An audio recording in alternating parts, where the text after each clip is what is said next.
देखो ये प्रश्नावली 9 का पहला सवाल है।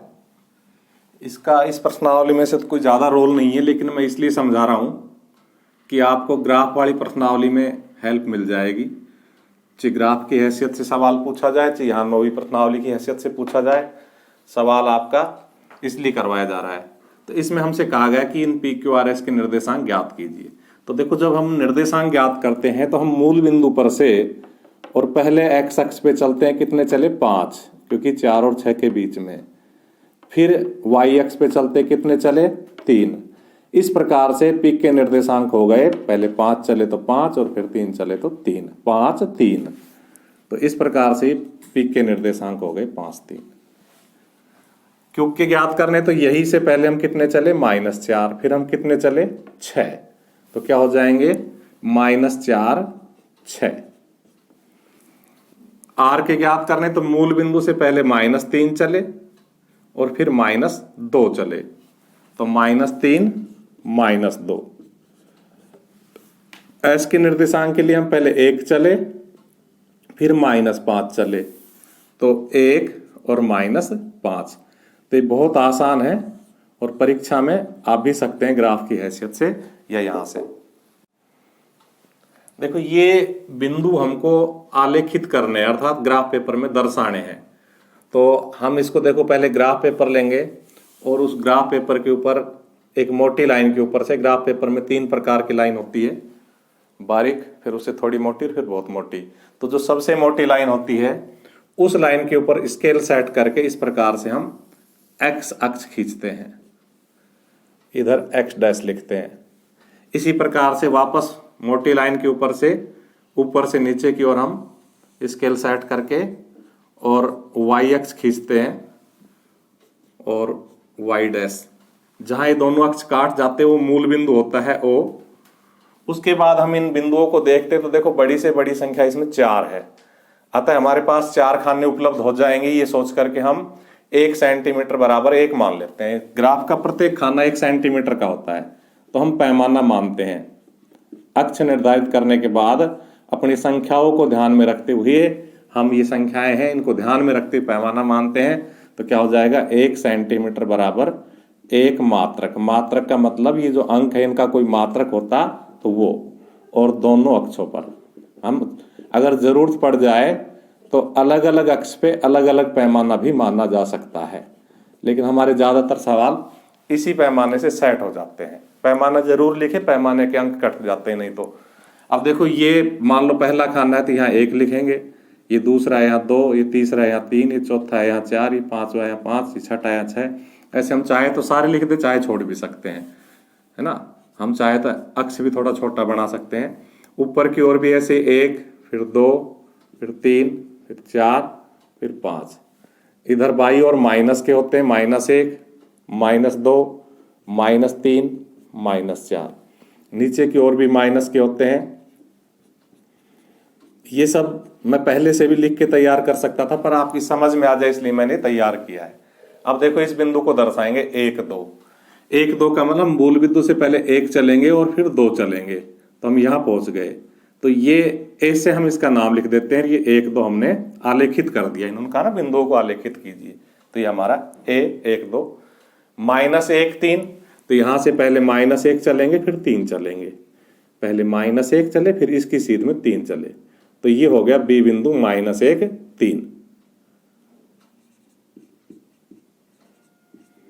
इसके बाद में -2 -4, तो देखो यहां से पहले -2 चलेंगे और फिर -4 चलेंगे, तो इस प्रकार से हम यहां आ जाएंगे। तो ये हो जाएगा सी बिंदु -2 -4।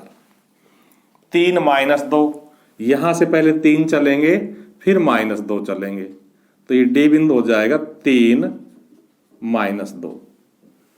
उसके बाद 2 0, यहां से पहले 2 चलेंगे, उसके बाद 0 का मतलब न इधर चलना न इधर, 2 के बाद 0 का मतलब यही रुक जाना है, तो ये हो गया ए बिंदु 2 0। उसके बाद 0 3, 0 3 का मतलब पहले तो न इधर चलना न इधर चलना, 0 पे ही रहना और फिर 3, तो ये हो गया हमारा एफ बिंदु 0 3। इस प्रकार से हमने आलेखित कर दिए। देखो, दूसरे सवाल की तरह ही हम इस तरह से अक्ष खींच के पैमाना मान के अंकन करके और इन बिंदुओं को दर्शाएंगे O00। तो ये तो हो गया O00। P30 यानी कि हम पहले यहां से कितने चलेंगे 3 और फिर कितने चलेंगे 0, तो ये P बिंदु हो जाएगा 30। R04 तो पहले यहां से कितना चलेंगे 0 यानी चलेंगे ही नहीं, फिर 4, तो ये हमारा R बिंदु हो जाएगा 04। ये आलेखित कीजिए, कर दिए। यदि OPQR एक आयत है, अर्थात OPQR एक आयत है, तो आपको पता है आयत कैसा होता है, 90 डिग्री पर चलता है, आमने सामने की भुजाएं बराबर होती है। इसलिए अगर ये भुजा 4 है तो ये भी कितनी हो जाएगी 4, ये भुजा 3 है तो ये भी कितनी हो जाएगी 3। तो इस प्रकार से ये हमने आयत बना दिया और यहां लिख दिया हमने Q। तो कह रहा है फिर Q के निर्देशांक भी ज्ञात कीजिए। तो देख Q तक पहुंचने के लिए हम पहले कितने चलेंगे 3, फिर कितने चलेंगे 4, तब हम Q पे पहुंचेंगे। तो Q के निर्देशांक कितने हो जाएंगे 3 4।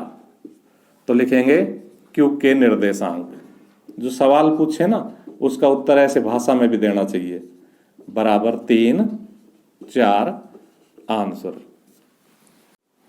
देखो ये सारे सवाल एक जैसे हो गए, इसमें भी बिंदु दर्शाना है -1 0। तो -1 0 का मतलब -1 यहां से चले -1 और फिर 0 का मतलब चलना ही नहीं, तो ये हुआ -1 0। 1 0 पहले यहां से 1 चले और फिर चले ही नहीं, तो ये हो जाएगा 1 0, नहीं गलत है। 1 0 पहले 1 चले, पहले 1 चले और फिर चले ही नहीं, तो ये हो जाएगा 1 0।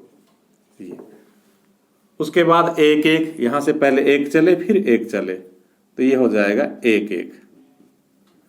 फिर 0 2 0 2 का मतलब पहले तो चलना ही नहीं और फिर 2 चलना है, तो ये हो जाएगा 0 2। -1 1 यहां से पहले -1 चले फिर 1 चले, तो ये हो जाएगा -1 और 1। इनको क्रमशः मिलाने पर, तो देखो इसको इससे मिला दिया, इसको इससे मिला दिया, इसको इससे मिला दिया और इसको इससे मिला दिया। अब ये कितनी भुजा बन गई इसमें 1 2 3 4 और 5। तो इनको क्रमशः मिलाने पर कौन सी आकृति बनेगी, पंचभुज बनेगी। लिखेंगे इन्हें क्रमशः मिलाने पर